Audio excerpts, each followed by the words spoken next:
Hey, what's going on, everybody? Jonathan and Dave coming live for Mindset Monday. Dave, how you doing? Doing great, brother. How are you, man? Good to see you. I'm good, man. I am good. How was your weekend? All good? It was good, man. Took my Cool. boy to see some monster trucks, man. So it's You fun to know, spend some. that's something I've always wanted to take my kids to. Um, we've got a puppy. I haven't really posted him Oh, yet, or her. congrats! Cute. Wearing out. It's working out great. My Akita and this puppy are wearing each other out like you would not believe. And the Akitas been so sweet, so good, and they are just beating the crap out of each other all around the house all day. And so they're nice and tired when you're there. And this is such a loving dog, but I didn't realize how big this dog was going to be. This What is it? dog is mad. Like at 8 weeks, it's bigger than my wife's broken dog. Okay, yeah, the paws are huge. She's great. It's a pit, husky, mastiff, German Shepherd mix, and the dad was 140 pounds. So Damn. yeah, dude, I love big dogs. So she's great. She is great. She's getting sit down. She's starting with paw. Um, she loves to chew though, which is going to be problematic. you know. But hey, this is a great time to go into something I learned in college, uh, which is persistence pays off, right? So nobody is successful. Very rarely are people successful right out of the bat, right? What's the difference? The difference is staying power. The difference is how long you stick with something, right? And the difference is your mindset going into it, which is why this is a perfect mindset Monday. And what I would say is, no matter what, like you have your goals, you want to build your company, you want to make this impact. Well, things are going to pop up all the time. And one of the best things ever said to me was adapt, improvise, overcome. Right? Give you guys a great example. It's very very tough to market or do lead gen in my space. That's why we still have 95% is referral based. Referrals from partners, referrals from people that know us online, and it's just big brand recognition in the sense that it's almost impossible for us to market, bring people in, so it's all referral based.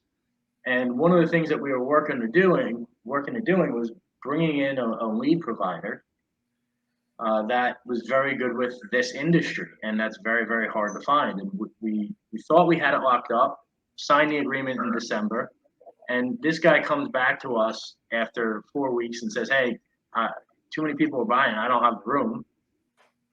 So we could have been dead in the water, right? And that's brutal because I hired based on getting additional leads in.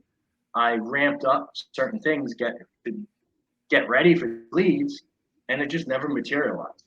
And that's business, right? That happens all the time. I'm sure it happened to you as well. So what we wound up doing was we had to adapt, improvise, and overcome. How do we adapt? Well, not going to let people go that just came on board, right? So we trained them up. We worked on old leads, and we found a new lead provider. Okay, and now we're testing out that new lead provider and looking for others too. So business is never smooth. You always have to find a way to adapt, improvise, and overcome. You want to touch on this for a little bit? Yeah, man. And I think it's not only just in your story. I think it's also just generating business too and staying persistent. Gina's very keen, and you've met Gina before, Yep. on our whole follow up process and continuously staying after, holding hands with a client coming through. Because let's be honest, man, credit's a sensitive subject. Mm-hmm. People don't want to deal with it. They don't want to touch on it. But I think that thing is a lot of times people, especially in credit, they're not as bad as they usually think they are. So it gets a little bit embarrassing up front. And it's just persistently, hey, staying after it, following back up. What has changed? What questions do you have? How can we help you? I think the most important thing in staying persistent, instead of just getting after it and making it about you, what can you do for somebody else? Right? So stay persistent and keep going after it, bringing value and helping it, and all those things will come together. That's my kind of like little persistence take, is staying after it, because when you keep staying after, leads coming through, I know you're on the whole lead side, but even just helping people, you know what I'm saying? Just stay after it, one foot in front of the other. It's not going to be smooth. There's a lot of rejection involved. You're going to have those days where you're just going to continuously get punched in the face. Yep. And it is what it is, man. That's part of the process. It's not pretty, dude. This face isn't pretty. What's that? I feel like most days are like that. I think what people have to realize, and I think think about your business for a second, right?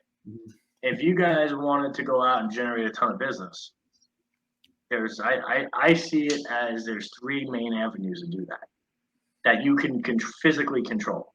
Okay, one is you can put out a lot of content and have people come to you. Okay, and you do that, which is great. The second way is go through all of your contacts, all the people that you've helped in the past, and reach out and say, hey, do you know one or two people that we could help just the same way we helped you, right? Especially when you're, I don't want to say smaller, but you're not at that level where you have so much business coming in that you can't take somebody off of what they're doing and put them to calling old clients and saying, hey, is there anybody that you know that we can help you? And then the last one is partners, right? You could go out and get new partners or double down and be in front of partners that, have already provided or sent you a ton of business. Like I send you guys a ton of business regardless, so you don't have to call me and take me off that list. But that's a really good strategy if you're having trouble on the marketing front, right? Is do those three things. And then a fourth one, throw some events. Talk about what the cost is of bad credit, because bad credit costs way more than people realize. And having that persistence, figuring out ways to adapt, improvise, and overcome is massive. And that's largely dependent on the operator, right? And this isn't just your business or my business. It's any business like that. If you can find ways to improvise, adapt, and overcome, all right, you will always find, you'll always have a good company. And a lot of operators fall short on that because they get so stuck with this is the way and this is the only way. Well, it's not the only way. There's tons of people doing it. And for you to have the success that you want, you need to monitor that and do that as well. Yeah. And you're still going to make mistakes along the way too. And doing that, don't get discouraged. Because we used to do a lot of different things, as you said, things that would fall through the cracks. Whether we tried lead gen's tough in credit too because of the industry that it's in. A lot of scrutiny and bad practices. So it kind of locks everything out in certain avenues with lead gen. Tried it. It wasn't our niche. And it has to fit for you too. If you're like, for us, for example, we're not a call center style place. We love the interaction. We love to, quote unquote, shake hands and kiss babies. It's not churn and burn or smile and dial like all day. You know what I mean? It's about creating relationships, especially locally. Didn't work for us because of the value or the type of client that was coming in. They see an ad that caters to them. Hey, what can I get done now? And that just wasn't our style. We learned that lesson. Same thing with SEO type stuff. That was more like an internal problem or kind of a fall through like you were talking about previously. And now we're back to, hey, the whole ordeal of putting together value, content, getting these partnerships, putting together seminars. And it doesn't matter, like you said, it doesn't matter what business it's in. It's all the principles. They all pretty much work the same. Doesn't matter what industry you're in. And again, what's the same thing we always say almost every show that we're on? Take action. Yeah. Yeah, just because you found a way that, may or may not work, right? That's a positive. Like people think, oh, I failed. I did this wrong. Well, no, you found a way that didn't work that way. Try adjusting that approach. Or if you can't adjust it, if you really think the approach is totally shot, well, how else? What's a new approach, right? And you basically, business and life is just about testing things, finding out what works and doesn't work. And if you're smart enough, you want to basically look on and see who's built what you've built, who's doing what you've done, and how are they going about it, and take, I feel like people don't learn enough from the good and the bad, right? You can learn, if you see a great operator, you can learn a lot. If you see a bad operator, you can learn a lot. Why? Because you can learn what they're doing that you don't like, that their clients probably don't like, and you can make those adjustments, and you can still keep, everything else the same, but now you know what not to do as well, right? So it's not enough just to know what to do. You want to know what not to do. You want to put it all together and make it yours. All right. And then once you make it yours, you can go out and replicate it and then amplify it. And that's the real way to growth. 100%, man. All right. It's all about the journey, guys. It's very hard to say that while you're in the journey, right? It is very, very, very hard. Like, it is super easy to say, hey, it's all about the journey, when you're not happy with when things are going a certain way. Well, However, let's keep it real. Let's keep it real too, man. Like, a lot of times when people do shine on all the glitz and glamour like side of it, when, dude, realistically, like, yeah, when you get those wins, it's great, but there's a lot of hard ass days.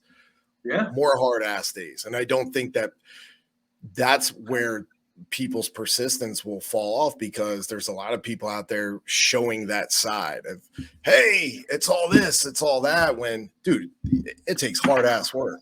Like, it really does, to where you have to stay persistent, man, and know that there's always going to be good times ahead, but you got to handle the bad shit. Yeah. You got to take the good and the bad and keep doubling and tripling down. And then once you find one way, you just keep doing more of that. But I think people rely on that one thing so much.